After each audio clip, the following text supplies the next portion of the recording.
many of you guys have worked with Alaska seafood before? Got a couple here, okay. All right, when asked to describe Alaska seafood, it really does come down to the ASME tagline, and that is wild, natural, sustainable. When I talk about Alaska seafood being wild, it really truly is.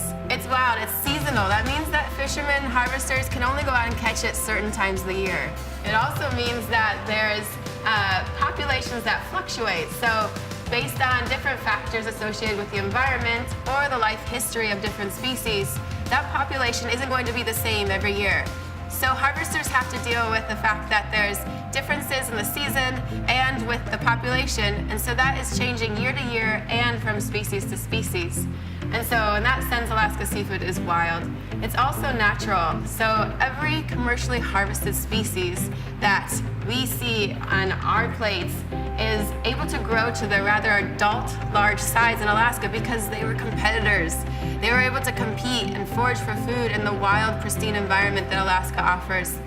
And it's because of this competitive nature that they have this physical prowess that allows them to thrive in the wild environment. And it doesn't get more natural than that. And then finally, sustainable. Alaska's seafood harvest is based on sound management practices. So we also work with transparent processes within our industry to be able to make sure that people know where their seafood comes from and harvest is managed in the best way possible. And so we are able to incorporate user groups that work with subsistence groups and also quota program shares that work to be able to make sure Alaska Natives and rural communities get the resource that we use in our industry as well. But when it comes down to it, Alaska seafood is sustainable because 1 in 12 Alaskans actually works in the seafood industry to be able to provide seafood to the consumer.